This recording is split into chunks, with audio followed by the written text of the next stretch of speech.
په هلو ځلو له 15 کلن ځنډ وروسته حصارک ولسوالۍ ولسونو ته لسګونه ټنه خوراکي او غیر خوراکي توکي مرسته ولېږدول شوه. ننګرهار والي سلیم خان کندوزي د یادې مرستې د لیږد پر مهال وویل په حصارک ولسوالۍ کې د امنیت تامین په موخه د ګډو امنیتي ځواکونو له لورې چاڼیز عملیات په بریالیتوب روان دي او راتربلې په امنیتي وضعیت کې ښه والی راځي.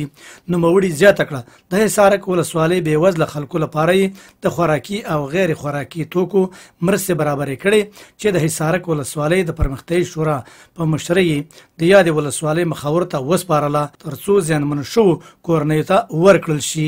هغه وایي په دغه مرستو کې 25 ټنه غنم، 15 ټنه بوره، 15 ټنه غوړي، 60 کمپلې، 20 روغتیایي کیټونه، 20 کورنیو ته د اشپزخانې توکي، 40 پلاستیکي بوشکې، د 24 ښوونځیو 2000 نورو زده کوونکو ته قرطاسیه پکې شامله ده. حصارک ولسونه همیشه محروم او کومک سره نه شوی، نو یو مقدار کومک چې په هغه کې غنم دي او بوره ده، غوړي دي، قرطاسیه ده پکې او صحت عامه کیټونه دي پکې، د صحت کیټونه دي پکې او دوجات دي پکې، مکاتبو دپاره پکې امکانات دي. نو تقریبا یو 15 غټ موټره لارې نن آماده شوي دي. د حصارک ولسوالۍ د انکشافي شورا رئیس او د مشران ټول شته دی. د دوی په حضور به دوی عمل ته ځي او د دوی په حضور به هلته په ولس باندې توضیح کېږي.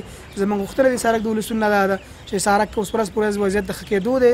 هغه خلک چې دلته اوسېږي لاړ شي حصارک ته او د خپل امنیتي ارګانونو سره وګپوږه د خپلې خاورې نه، لکه څنګه چې نورو ولسوالیو کې ده د خپلې خاورې نه دفاع وکړي. ښاغلي کندوزي د حصارک ولسوالۍ له ولسونو وغوښتل تر څو په خپل منځ کې همغږي شي، د امنیت په تامین کې ونډه واخلي او د خپلو سیمو د ساتلو په موخه په ولسي پریکړې سره سیمه ییز پولیس په دندو وګماري. حصارک ولسوالۍ د پرمختیایي شورا مشر ملک صنوبر ننګرهار والي څخه مننه وکړه چې له 15 کلن ځنډ وروسته یې یادې ولسوالۍ ولسونو سره د خوراکي او غیر خوراکي توکو مرسته وکړه. د یادې ولسوالۍ پرمختیایي شورا غړو په حصارک کې د نوي سرپرست ولسوال د ټاکلو له امله ننګرهار د نظامي شورا څخه مننه وکړه او ډاډ یې څرګند کړ چې د سیمې ټول مخور یاد ولسوال سره همکار دي.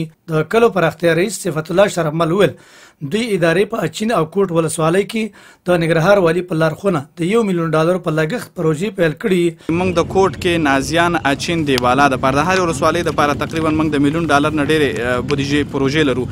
حصارک کې که ستاسو په مټ باندې، ستاسو په همکارۍ باندې که چېرته دغسې همکاري او دغسې فضا چې والي صاحب ویل که رامنځته شوه، لرې نه ده چې زه واده در سره کوم چې تاسو ته به هم دغه رقم پروژې چې اوس د قرارداد لاندې دي دا راځي، مګر ستاسو همت پکار دی. تاسو همت وکړئ، موږ در سره یو. دا د حصارک ولسونو څخه وغوښتل چې د دوی سره همغږي شي او د پروژو د امنیت په تامین کې همکاري وکړي تر څو په یاده ولسوالۍ کې ورته هم د $1 ملیونونو په لګښت پروژې پیل کړي.